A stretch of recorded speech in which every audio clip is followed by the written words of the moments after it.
How you doing, guys? This is Hybridsteel. Welcome to another Hydroneer video. It's a little bit different. I know, big screen, no Hydroneer. Basically, this is a logic video. I'm not very good with logic, so I have a friend who is willing to help with logic. This is his first video, so bear with him. You know, some of the things are, editing and so on and so forth are all new to him. So please be kind, and if it does help, please leave a comment. If you have any questions about logic and anything else, actually put them down in the comments. It will actually help him figure out what he can do and what he needs to help with, and then from there we'll go from there. So hopefully you guys will learn something from this one, and like I said, if you have any questions, down in the comments below. Until then, I'm going to shoot over to Promethian now. Promethian, take it away. Thank you, Hybrid. Today I am going to explain logic to you with the beginner's guide to logic. Before you see every single item of logic in the game, and I will do my very best to explain them to you in this video. Alright, let's start with the basic cables. We've got the T, the corner, and the straight. These act exactly the same as an ordinary water pipe. They just pass logic instead of water. Here we have logic subtract. Subtract A from B logic values whenever a value is passed in. So when a value is passed into the A, it subtracts from B, and the new value goes out the outtake. This is logic add. It adds both A and B values when either value is passed in. So it adds A and B, and then the new logic goes out the connector here. A logic equals compares A and B values will output a logic value of 1 or 0. So say you want your auto smelting to go on a certain thing or a repair item. You have an input there, an input here with the item that I will show later, and when those numbers equal, it will pass a 1, meaning it will activate. This is logic greater than. Compares if A is bigger or equal to B. Will input a logic value of 1 or 0. So this will work again with the counters, which I'll get to in a minute. And it will go to the count, and then when it does hit that count, it will send a logic value of 1. Now we're on to the switches, or as I prefer to call them, the triggers. Here we see the button outputs a logic value of 1. Click the symbol to change. When you press the button, it'll output a signal of 1. That's all it does. I will go into more explanations later when I go into builds. This is the logic switch. Outputs a logic value of 1 or 0. Click the symbol to change. So to explain this, this will output a 1 or a 0. So when the lever is down, it emits the 1. When it's up, it emits the 0. On to the next item, which is the keypad. I have a display model over here now. So, and it will explain something else as well. So I am going to enter a random number, and I'm going to press play. That is now sending that code, or that number, which is useful for a build when you want auto smelting and stuff. So that's what the keypad does. Onto the logic repeater. This is new to 2.0. When placed down, outputs a logic value of 1 every second. This works like a pendulum and ticks over every second. I haven't used this myself, but I see it being used for maybe an RGB build. Okay, now we're going to go on to the hook-on, which are very much the same as how they work for the pipes, except these are logic based. First, we have the 1 second logic delay. This will delay a logic signal by 1 second, and that is useful for builds, especially the auto smelting. This is a new toy to 2.0, which is the 10-second delay. This will delay the signal by 10 seconds, so it's 10 times better than the single one. If you want a longer delay, it's less attachments to your cabling. This is a logic diode hook. Only allows logic values to pass in one direction. This is useful for making sure there's no intermittent signals interrupting your build. This is the logic flip hook. This is one of my favorite attachments in the whole game. I use this in all my builds because I am a manual switch resetter.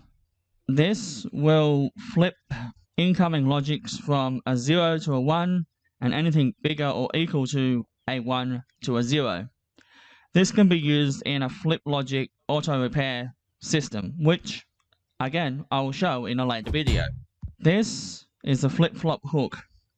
This is new to 2.0. Turns an incoming logic value into 1 and then a 0, then a 1, then a 0, then a 1, and so on. I see this like possibly used in a randomized generator, but if you use it in a normal build, you'll mess up your general build. Is your logic light hook. This is your RGB light. You enter a 9-digit RGB code and it'll glow the color that you have put in. So it just becomes a pretty little light. This is the logic reader display. As you saw over here, I had one attached to a straight pipe before to show that it is sending a signal that I want to go through. You can use these throughout your build to make sure that the signals you're sending are correct. Now on to your logic plant builds. This is the logic compressor. Compressors cut gemstones, use either the hand lever or logic. So you make sure it's connected to water, doesn't need to be pressured to anything, you can just have a pressure of 0 even, and it'll still work. You press the lever, it'll crush it, it'll form 4 nice gems inside, assuming you've got onyx in your gem collection. This will be your best friend, especially when it comes to crafting necklaces. Now we're on to the logic destroyer. This destroys all items that go into it and leaves no trace of it, so you get nothing back from it. I'm going to show you how it works with logic because in 1.7.4 this used to be powered by the old reactors or batteries.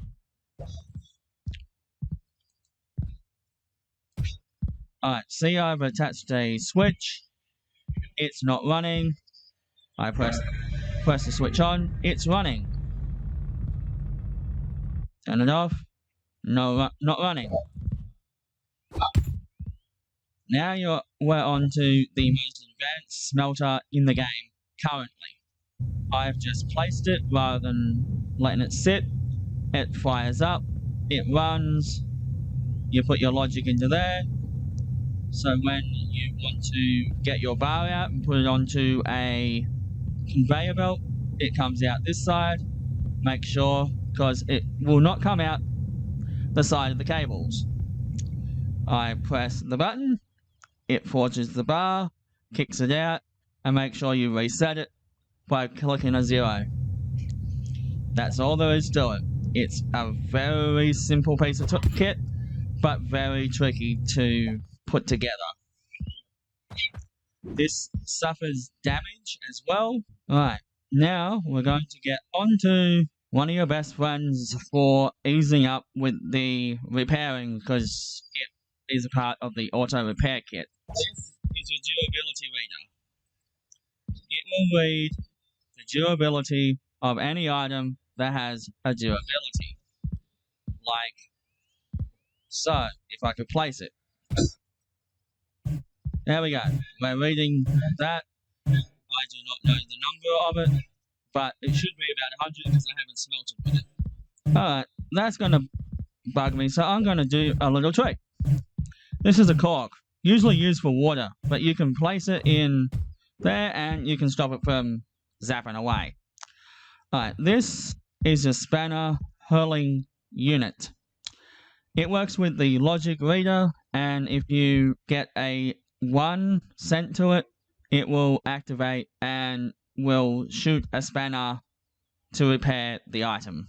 Now on to the items that you will be using to automate your build. I'll start with the logic valve hook. Stops the passing of water or logic on a hook on. So I should have covered this during the hook-ons, but this is more to help with controlling your signals and the water rather than changing anything in the signals that you're sending through your cables. This is your logic counter. Counts items passed through the gate. Counter is set by passing logic into the top. Logic readout outputs from the side. So I'll place this down. To reset your logic counter to 0, it goes in from the top. All signals going out to set up your auto smelting stuff comes from the side. This attaches to a conveyor belt to help with your counting and stuff. This is my personal favorite, the logic weight reader. This is my tool that I use when I'm figuring out how heavy my bars I want and stuff. So, passes a cumulative weight reading when a resource enters in front. In front is that. This is the top, and that is the side, I believe. I could be wrong. If I am human after all, and I make mistakes. This is the logic magnet. This is the most powerful magnet in the game. It will draw ores or resources from 2 blocks distance away. You can use this in a way to stop resources coming in when your smelting or auto smelter is smelting away a bar, so you don't get a big old mess because ores will drop through while it's open. These are explosives used to destroy every type of dirt. And this is the logic TNT. Goes kaboom when a logic passed into it. It makes a decent hole. Is good. This is the logic mini nuke. This will make a big hole. A very big hole. With a very pretty mushroom cloud effect during it. I will give you a warning for explosives if you're using it. Make sure you have nothing that you want around because it will destroy them. This includes relics. So yeah, because Max updated the game as Promethian recorded this video, as you can see, I've just nuked the crap out of Ember Cradle and I can still see 2 relics. So thankfully now you can just go and blow everything up and you'll still find the relics sitting in holes unharmed. That has been my rundown of all the items of logic. I have been Promethian. I hope this has been an aid to your logic adventures in the future.